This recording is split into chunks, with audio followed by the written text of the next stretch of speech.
el segundo de Samuel 11, encontramos un aspecto de la paradoja que es el Evangelio. Una paradoja significa algo que parece una contradicción irresoluble, que los dos contrarios allí parecen no poderse reconciliar y sin embargo es la verdad. Y esta paradoja también la expresó Martín Lutero diciendo que Dios ve como justo al injusto, que Dios perdona y no castiga al que merece el castigo. ¿No es una paradoja? Pero es la paradoja que nos planteó Jesús allá en la parábola del hijo que se va de la casa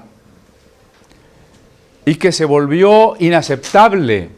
No tenía el padre por qué volverlo a recibir y sin embargo lo recibió, lo besó, lo abrazó y le hizo una fiesta. Y su hermano mayor se enojó y dijo: ¿cómo es posible que hagas una fiesta para este que ha desperdiciado todos tus bienes?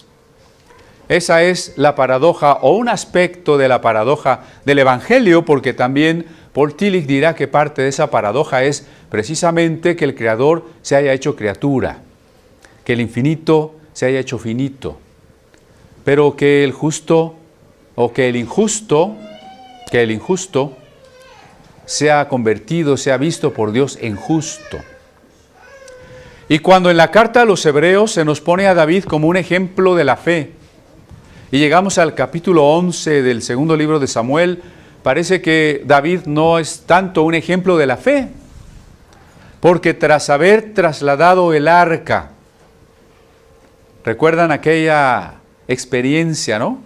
Cuando primero lo quiso hacer a la manera filistea y Dios castigó la temeridad. La temeridad es atreverse a no tenerle miedo a lo que le deberíamos tener miedo. Eso es la temeridad. Y como hizo el servicio a Dios con sinceridad, con alabanza, con legitimidad, pero no en el orden de Dios, Dios murió, hizo que muriera el sacerdote Usa, ¿no? Después David hizo las cosas bien, trasladó el arca, tuvo bendición, alabó a Dios, le puso instrumentos, cantores, tañedores, profetas al arca. Él mismo danzó en alabanza a Dios. Y sin embargo, lo encontramos ahora, que se le presentan una serie de tentaciones en las que él va cayendo. Por eso digo, ¿y entonces por qué es un ejemplo de la fe?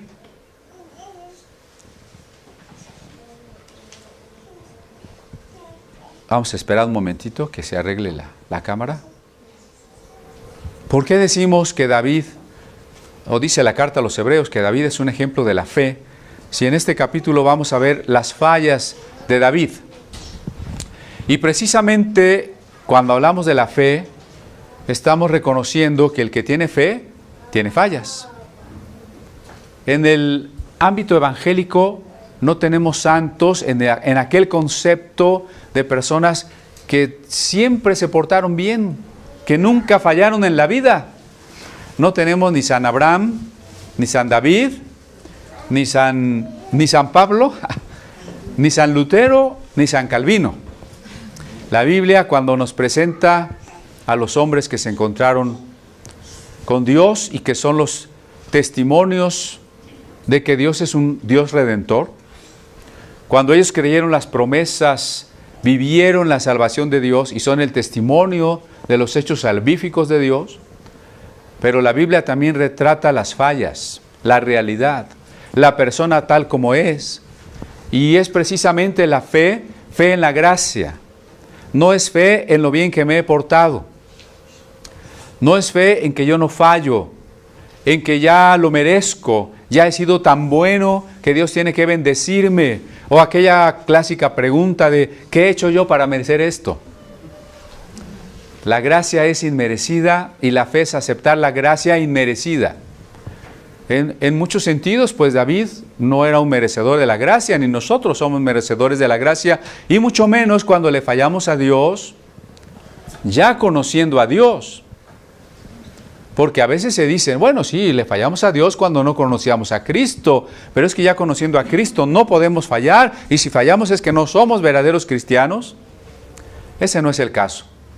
David era verdaderamente un siervo de Dios, era el rey, era el ungido, había compuesto la mayor parte de sus salmos, había establecido en lo que terminamos en la semana pasada de comentar, el tabernáculo de David, símbolo de la gracia, del lugar santísimo abierto para todos.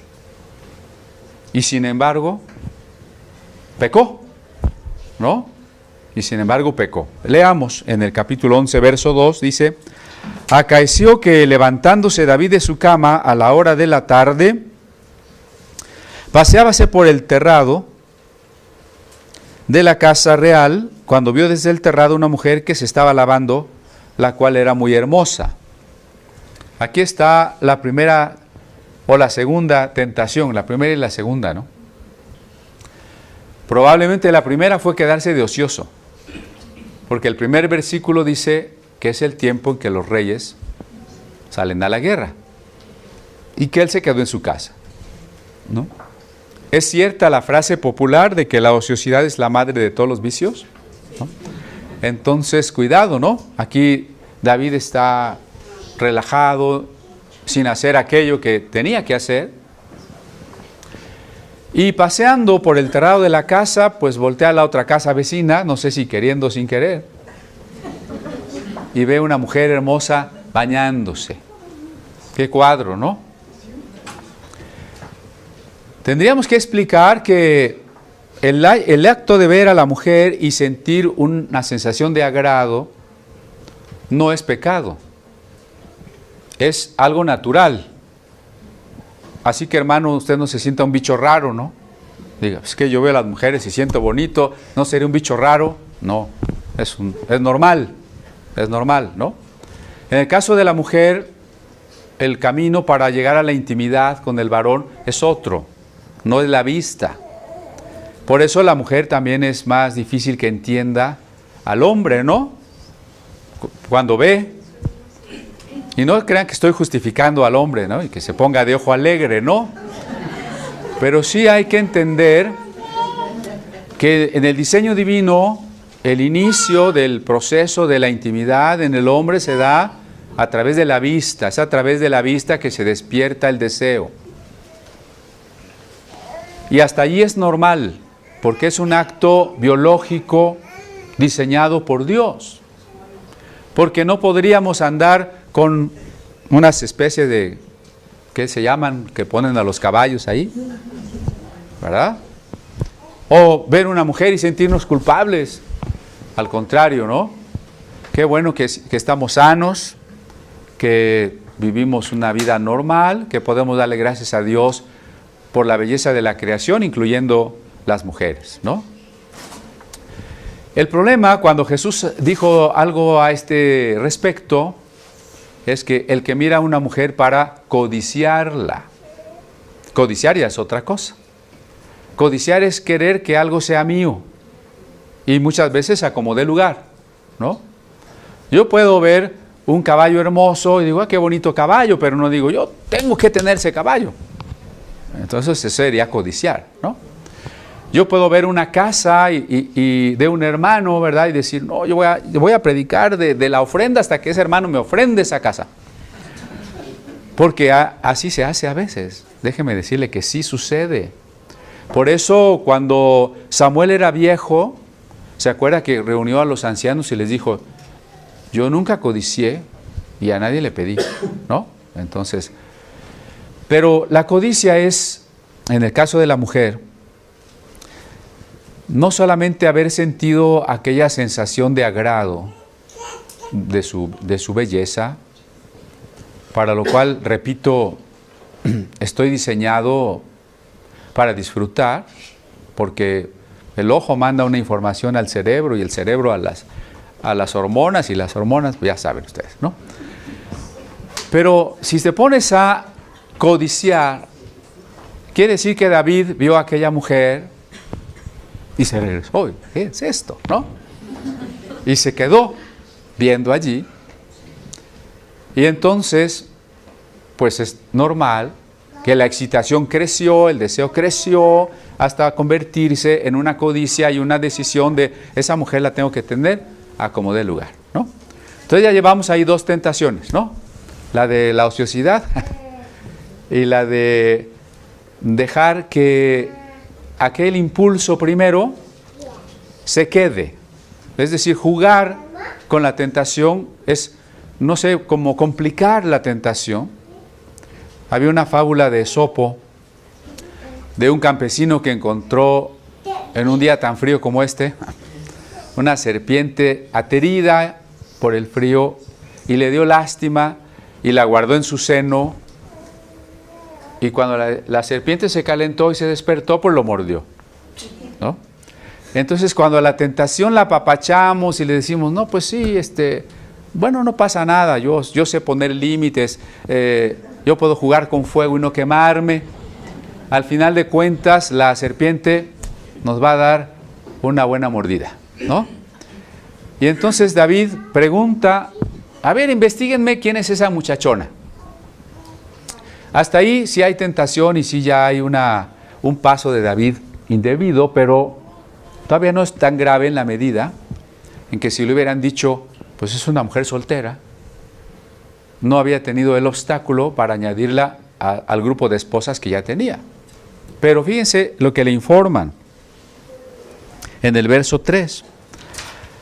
Aquella mujer es Batseba, hija de Eliam, mujer de Urías Eteo.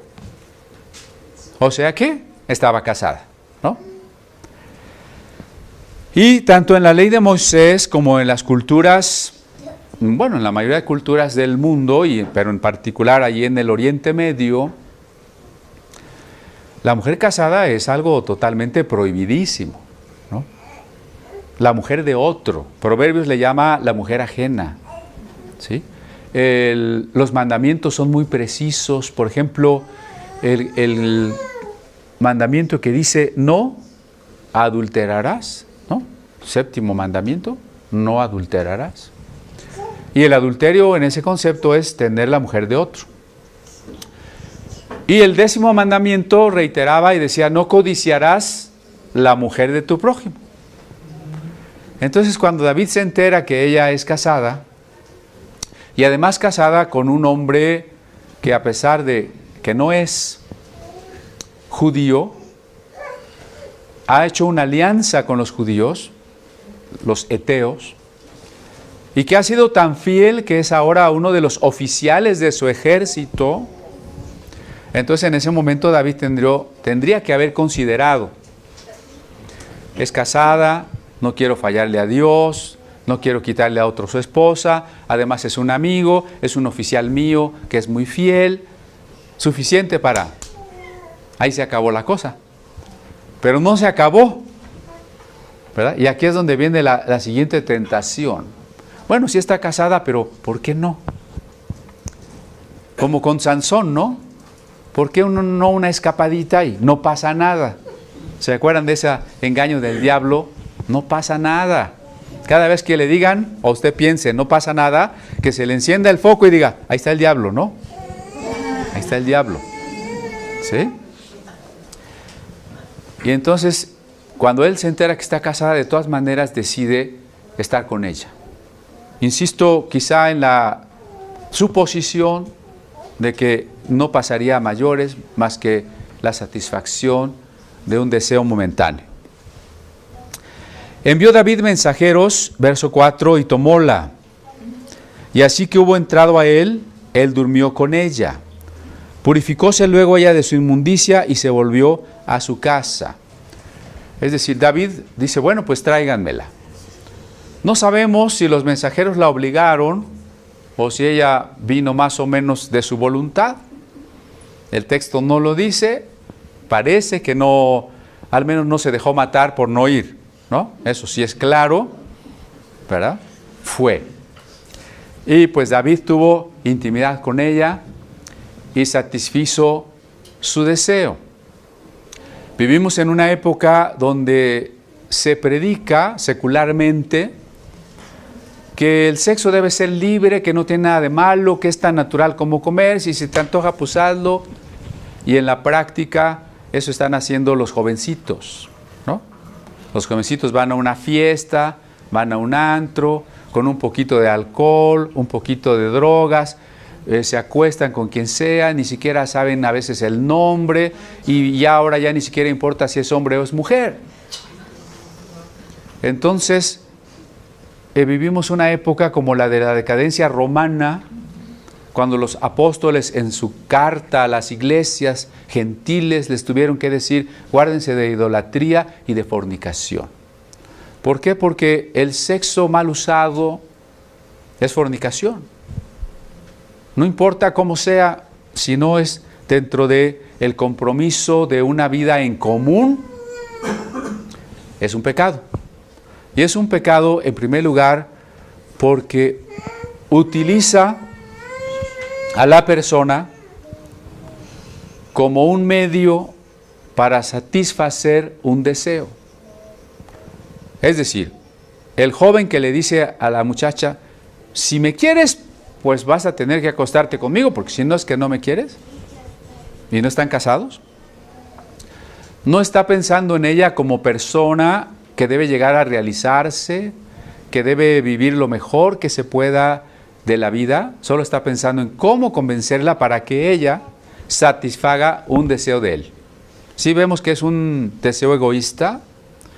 Muy preciso en este punto fue el filósofo cristiano Emmanuel Kant, que decía, las personas son fines, no son medios. Cuando usamos a las personas, las estamos volviendo instrumentos, ¿no? Las estamos volviendo solo medios para que nosotros alcancemos lo que queremos. En este caso, David no buscaba el bien de Betsabé.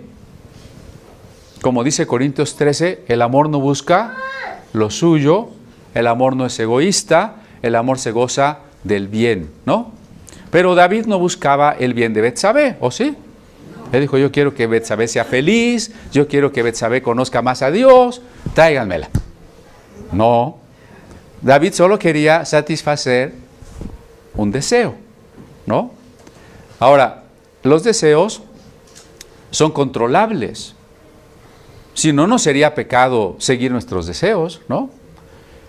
Y vuelvo a hablar de nuestra época. La manera de pensar de nuestra época es darle rienda suelta a todo deseo. Acuérdense que ese es incluso ya teóricamente hablando la nueva ética. Recordamos aquel sociólogo Gilles Lipovetsky, ¿no? Que dice, pues la ética debe ser indolora. O sea, simplemente no hay deber. Y si no hay deber, pues haz lo que quieras. Entonces, las promociones comerciales, como nos explicaba Eli, nos convencen de, esto se te antoja, pues cómetelo. Esto te gustaría, pues consíguelo ahorita mismo. Y no nos ponen a pensar, ¿y qué va a pasar después? ¿Y qué va a pasar si lo hago? ¿Y qué va a haber a largo plazo en el futuro? Simplemente hazlo, cómpralo, disfrútalo, tómalo. Vive el hoy, vive el momento, ¿no? Hasta los anuncios de bebidas alcohólicas son de, vive el momento. Olvídate del pasado y más del futuro. Eso no existe. Hasta hay canciones populares que dicen, yo no sé mañana. ¿Y que no sabe mañana qué? Si te voy a querer, pues ahorita vamos a tener intimidad, no sé mañana si te vaya a querer. Imagínense qué tipo de declaración a una muchacha en que hemos caído, ¿no? Pero las muchachas a veces no se valoran y dicen, pues me dijo que no sabe si mañana, pero pues no importa. Y resulta que todo el reggaetón no las sube de perras, ¿no? Pero a ellas les gusta el reggaetón. No entiendo. O sea, este es el problema de que vivimos precisamente una vida de ociosidad. una vida de usar a los demás como medios para nuestros propios fines, una vida de darle rienda suelta al deseo sin pensar en las consecuencias y suponiendo que no podemos o no necesitamos controlar los deseos, ¿no? ¿Retrata esto nuestra época o no? O sea, por eso la Biblia es tan actual, ¿no? Siempre pertinente. Y entonces se acostó con Betsabé.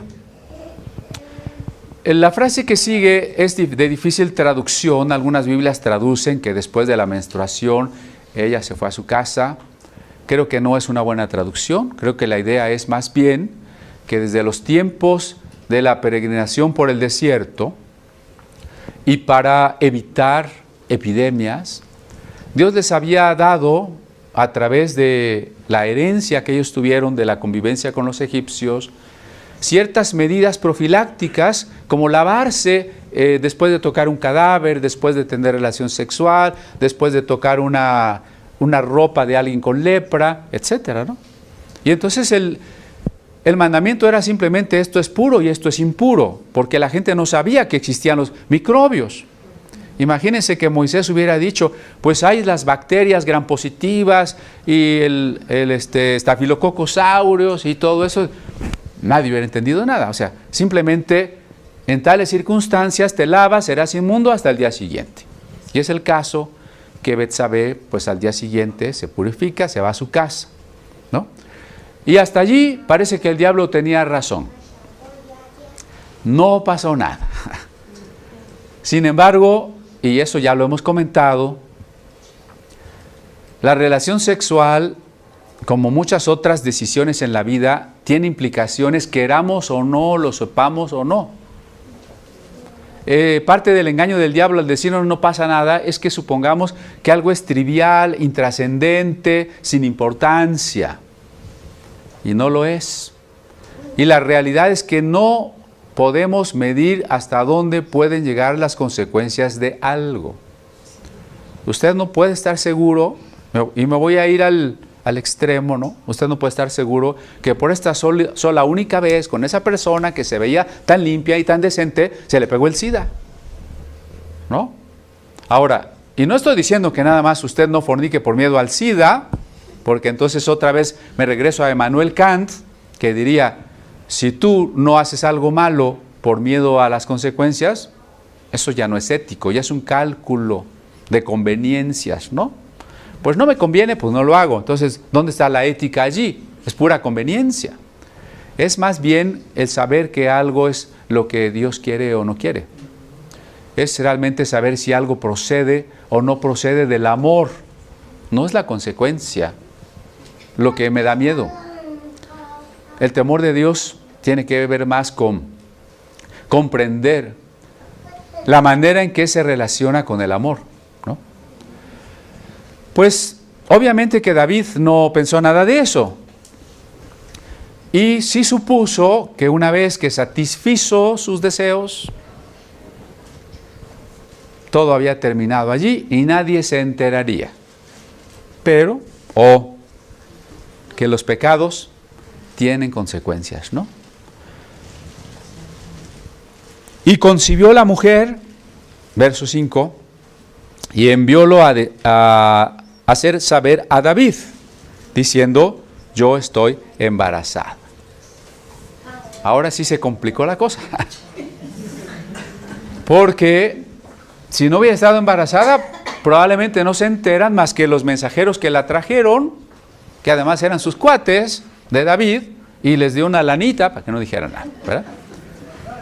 Pero ahora que regrese Urías de la guerra y resulta que su esposa está embarazada, le va a decir, oye, pues yo ni estaba, ¿cómo estás embarazada?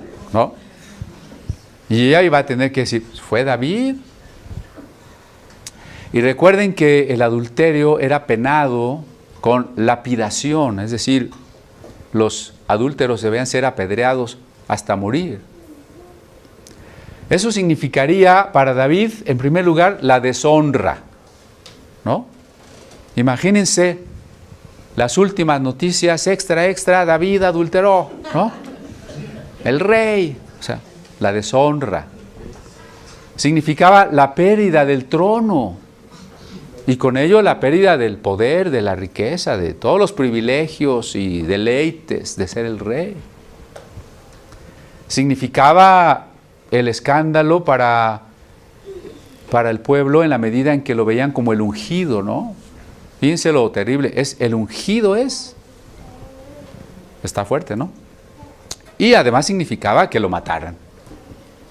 Y pues yo creo que David no quería morir apedreado, ¿no? Y entonces dijo, pues ahora ¿qué voy a hacer? ¿No? Y ahí estaba otra tentación, ¿no? Es otra tentación, porque David pudo haber dicho, pues voy a tener que confesar. Y si me matan, pues que me maten, ¿no?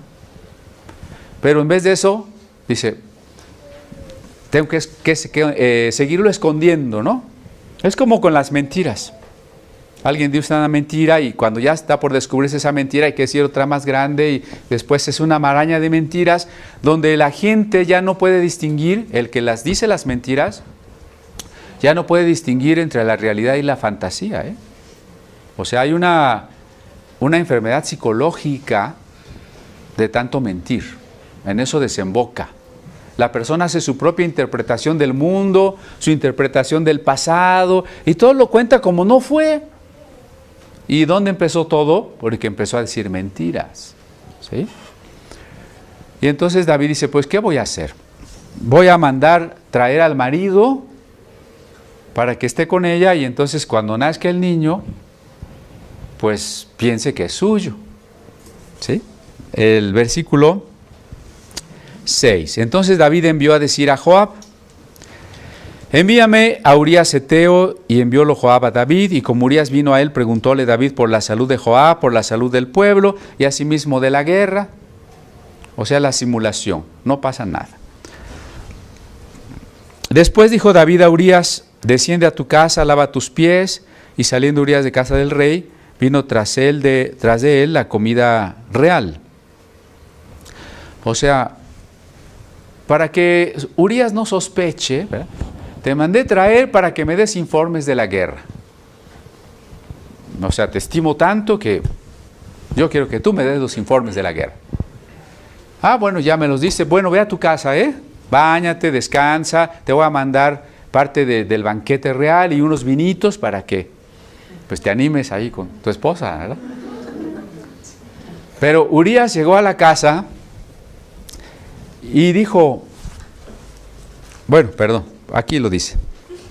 Hicieron saber esto a David, diciendo, Urías no ha descendido a su casa, porque durmió en la puerta de la casa del rey, ¿no? Y dijo David a Urías, ¿no has venido de camino? ¿Por qué pues no descendiste a tu casa? O sea, por ahí tenía David sus espías, ¿no? No, pues Urías ni fue a su casa, pues, ¿cómo convencerlo de que el hijo es suyo, no? Y entonces el rey le pregunta, ¿por qué no fuiste a tu casa? Urías respondió a David, el arca, Israel, Judá, están debajo de tiendas. Mi señor Joab y los siervos de mi señor sobre el haz del campo.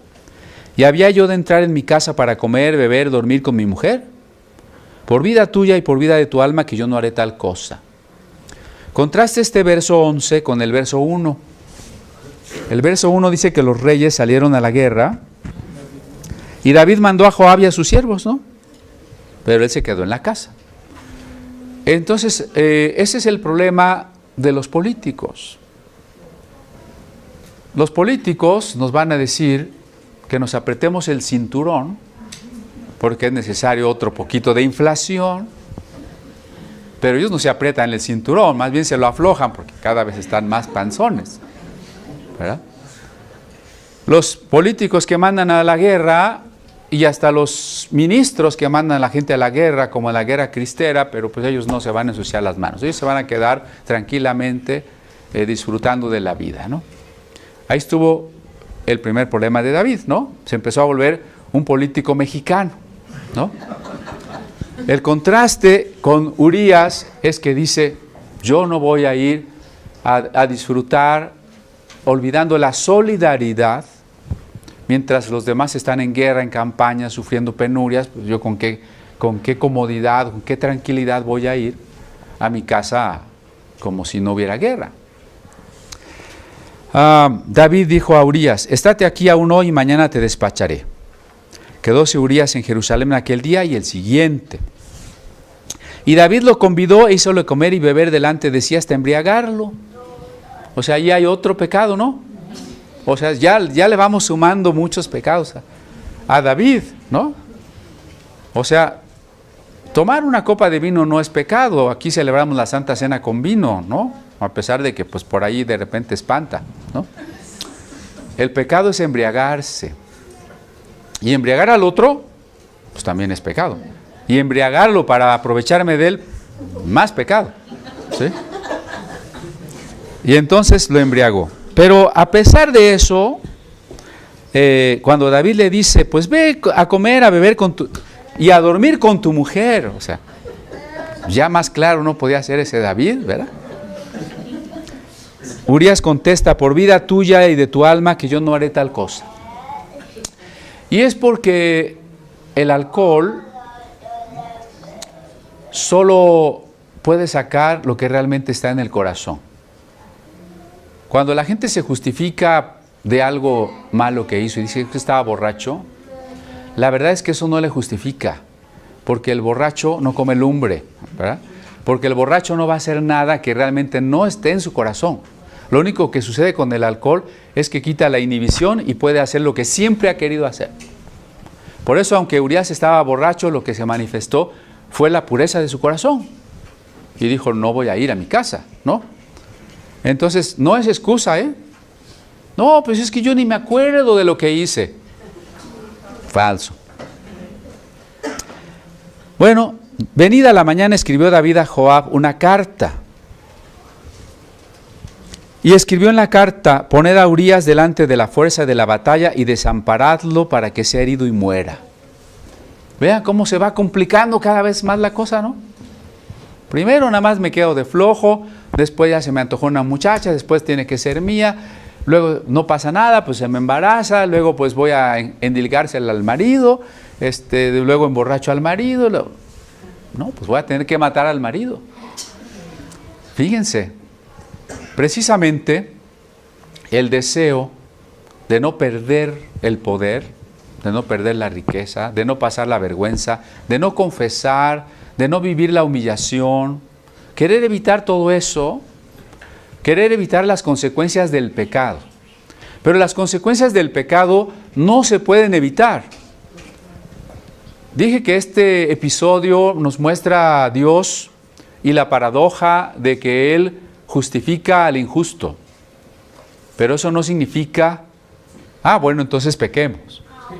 Si Dios perdona y justifica al injusto, pues si pecamos entonces no pasa nada.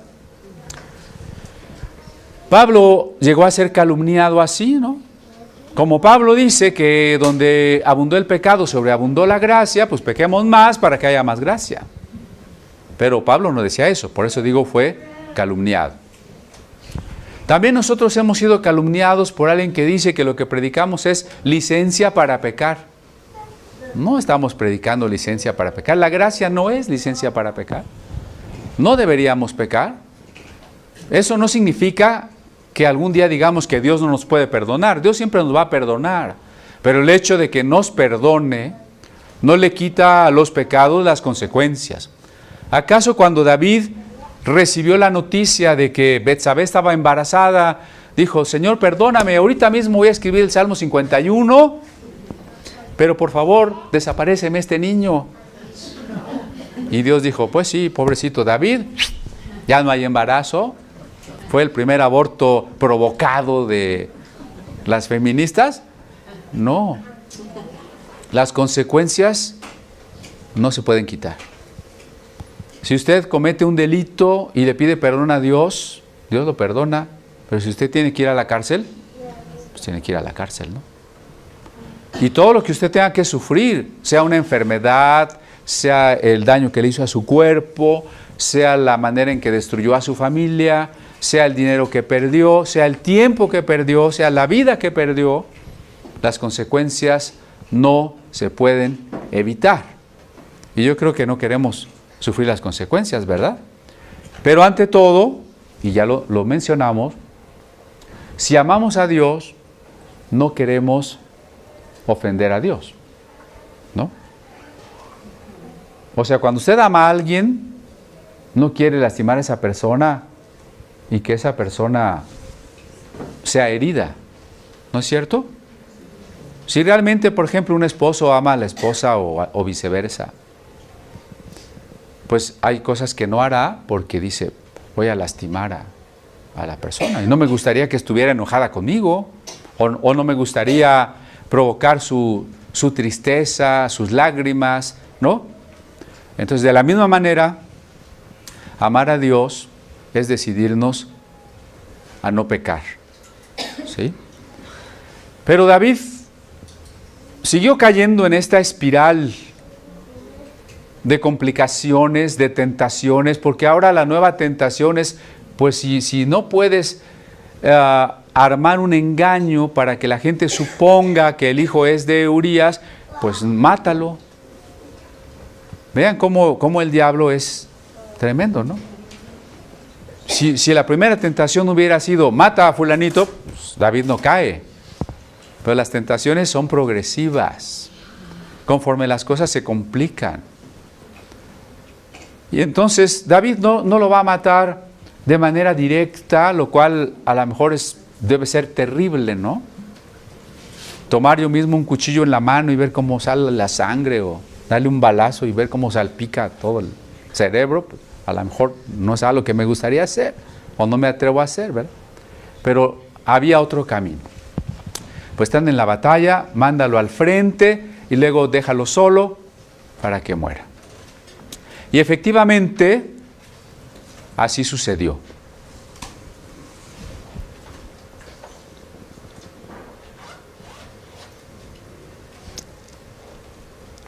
Llega un mensajero con David y le dice, los hombres salieron al campo, pero los flecheros dispararon desde el muro y murieron algunos, y murió Urías Eteo.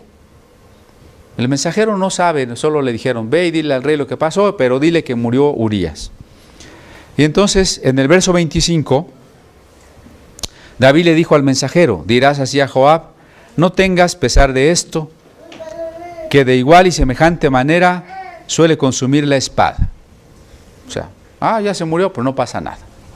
Entonces David aquí no sintió un pesar por la muerte del amigo, ni tampoco siquiera pudo reconocer la culpa. Y esto es algo frecuente, ¿no? Que nosotros no vemos culpa en lo que hacemos, que no vemos como pecados, muchos pecados que cometemos. Y ahí está gran parte del engaño. Cuando pedimos la llenura del Espíritu Santo, lo primero que Él hace es hacernos ver los pecados que estábamos pasando por alto. Las actitudes, porque acuérdense que las actitudes son permanentes. O sea, alguien no es envidioso medio minuto, sino es envidioso todo el tiempo, ¿no? Alguien es rebelde, alguien es soberbio todo el tiempo. Y cuando estamos en la carne, cuando estamos en la tibieza, pensamos que ni siquiera tenemos pecados. Hermanos, arrepintámonos de nuestros pecados. Pues yo soy bueno, yo vengo a la iglesia, yo soy de los mejores hermanos de comunidad apostólica, ¿verdad? Pero cuando el Espíritu Santo empieza a tratar con nosotros, tenemos que reconocer que en nosotros hay pecados. Y que aquello que no estábamos llamando pecado es pecado, pero que además no es pecadillo, es pecado grave, ¿no? Porque la tendencia es doble, o a minimizar el pecado, o a decir que no es pecado. Pero en la medida en que nos mantenemos en esa actitud, nuestro corazón se va endureciendo y vamos siendo presa cada vez más de otros pecados, y las cosas graves ya no nos parecen tan graves. Si no, compare usted a algún joven o señorita no pervertido con alguien pervertido que cree que no está pervertido. Hay un camino muy largo, ¿no? Hay una serie de sentimientos, de endurecimiento de la conciencia, hay una distancia muy grande. Entonces, bueno, cuando el 26 oyendo la mujer de Urías que su marido estaba muerto, hizo duelo, y pasado el luto, envió David y recogióla a su casa, y fue a su mujer, y parióle un hijo, ¿no? O sea, finalmente se arregló el problema. ¿Será? Se arregló al estilo de los baches que tapa nuestro gobierno, ¿no? O sea, bueno, pues si esta mujer ya no está casada, ya no es problema que yo la convierta en mi esposa, ¿verdad? Y entonces hace toda una ceremonia, vuelve legal lo ilegítimo, ¿no? También, le digo que era mexicano este David, ¿no? Por eso serán las mañanitas que cantaba el rey David, ¿o no sé? Vuelve legal lo ilegítimo, ¿no? O sea, pues ya voy a casar con ella, ya es viuda, no hay problema, y ya este hijo, pues ya no es un problema. Y entonces David pensó que ya había pasado todo. Fíjense a qué grado se endurece la conciencia que David ni siquiera piensa que ha hecho mal. O bueno, sí hizo un poquito mal, pero ya lo arregló. Tremendo, ¿no? Por eso el capítulo termina de manera impresionante. La última frase del 27. Mas esto que David había hecho fue desagradable a los ojos de Jehová. Tú podrás decir que lo que estás haciendo está bien, que no es malo, que es una preferencia o lo que se te ocurra. Pero esto es malo a los ojos de Jehová y eso no se puede evitar. Eso no se puede cambiar. El que tú lo quieras ver con otros ojos no hace que deje de ser malo ante los ojos de Dios. Por eso el reconocimiento del pecado, la confesión del pecado, es ver las cosas como Dios las ve. Recuerde que la palabra confesar en griego significa literalmente decir lo mismo que, ¿no? Homologusi, decir lo mismo, hablar lo mismo. Entonces confesar es decir, Dios, tú dices que esto es pecado, entonces te digo que esto es pecado. Tú dices que este pecado es grave, pues yo te digo que sí y reconozco que este pecado es grave. Eso es confesar, ¿no? Confesar no es informarle a Dios lo que hice, porque Dios ya lo sabe. Confesar es reconocer la gravedad del pecado y ver cómo Dios lo ve. Y por eso dice, esto fue malo ante los ojos de Jehová. Pero ante los ojos de David fue un pequeño problemilla, un pequeño desliz que ya estaba solucionado, ¿no? Eso fue. Entonces vino un profeta de un canal de cuyo nombre no quiero acordarme y le dijo, David, vas a tener abundancia y prosperidad. Ya se te cancelaron todas tus deudas y se te abren todas las puertas. ¿Así? Ese sería un falso profeta, ¿no? El verdadero profeta va a señalar, ¿qué va a señalar? El pecado. Entonces en el capítulo 19 envió Jehová a Natán, a David,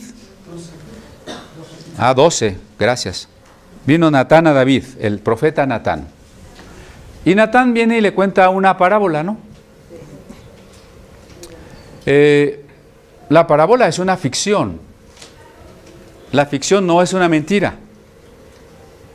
Esto lo aclaro porque hay legalistas que dicen, no, pues a los niños no les cuentes cuentos porque el cuento no es verdad, si no es verdad es mentira, la mentira es del diablo, los cuentos son del diablo, ¿no?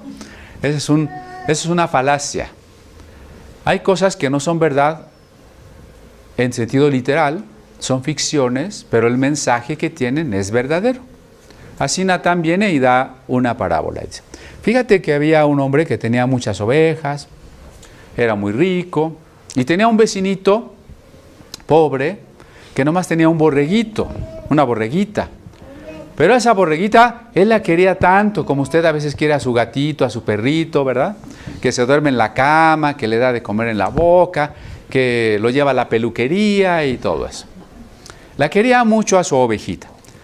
Entonces vino un visitante a la casa del rico que tenía las muchas ovejas, y entonces el rico dijo, pues te voy a preparar una barbacoa, ¿verdad? Pero no quiero usar ninguna de mis ovejas.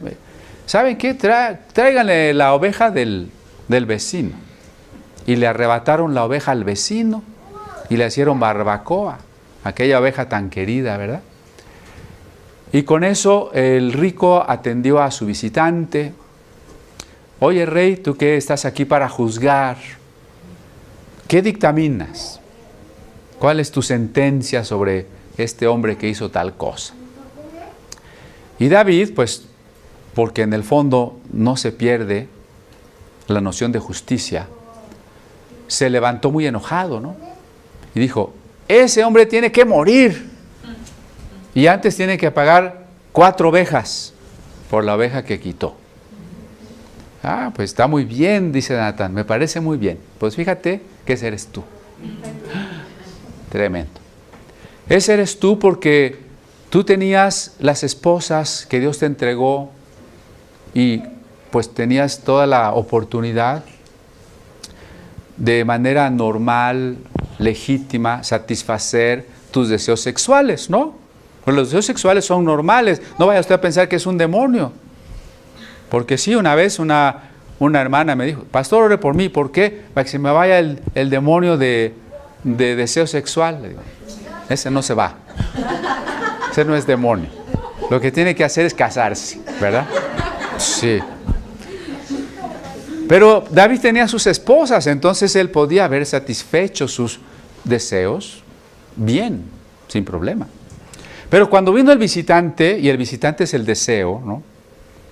Ese deseo pasajero que nosotros no queremos controlar porque toda la publicidad nos dice que no hay que controlarle, que hay que vivir, que hay que disfrutar.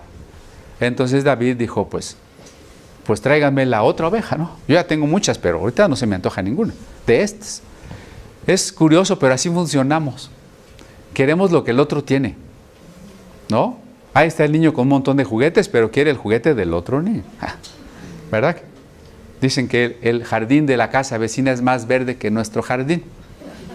Siempre, pues yo tengo mi esposa, pero pues me gusta más la esposa del otro, ¿no? Y entonces, cuando vino este visitante, que es el deseo, David le quitó a la esposa, por la parábola nos muestra que Urías amaba mucho a su esposa, ¿no? Digo, además, pues era su esposa. Y si el adulterio es pecado, no es porque el sexo sea intrínsecamente malo.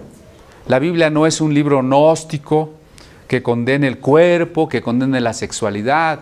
Lo que condena es el hecho de destruir una familia, de quitarle a alguien el ser amado, de ser infiel, de traicionar. O sea, es en realidad otro el problema. ¿Sí me explico? Entonces dice, pues tú eres ese hombre que ante la visita del deseo sacrificaste la oveja de otro. Por tanto, efectivamente vas a ser castigado por Dios. No vas a morir, pero va a haber cosas terribles. Y vinieron plagas, y David, queriéndolo o no, pagó con 4 hijos. Una hija y 3 hijos.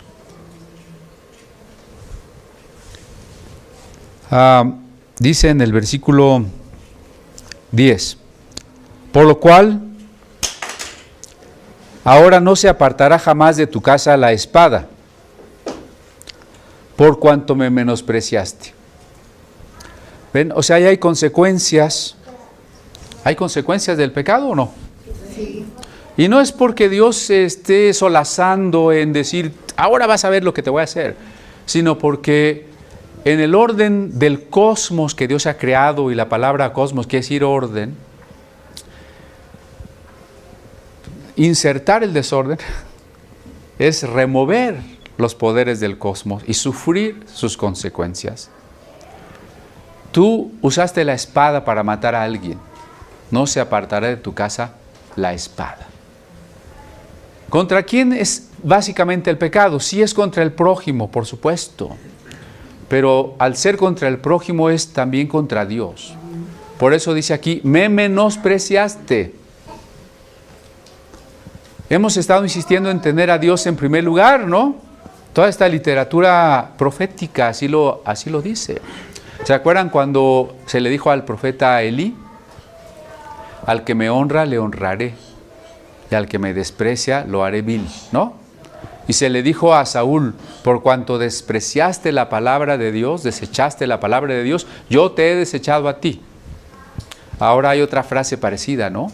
Ahora se le dice a David, me menospreciaste. al pecar, ¿a quién estamos menospreciando? Al amado. Por eso les decía que cuando pequemos, lo primero que nos debe de motivar a no pecar, mejor dicho, lo que nos debe motivar a no pecar, es decir, no quiero menospreciar al amado. Es el amor de Dios lo que me debe hacer detenerme para no aceptar la tentación que es la invitación al pecado. Pero va más allá porque dice el verso 11, así ha dicho Jehová, he aquí yo levantaré sobre ti el mal de tu misma casa, tomaré tus mujeres delante de tus ojos y las daré a tu prójimo, el cual yacerá con tus mujeres a la vista de este sol, porque tú lo hiciste en secreto, mas yo haré esto delante de todo Israel y delante del sol. Imagínense. A veces ese consejo del diablo de no pasa nada, aquí tú lo hiciste en secreto, ¿no?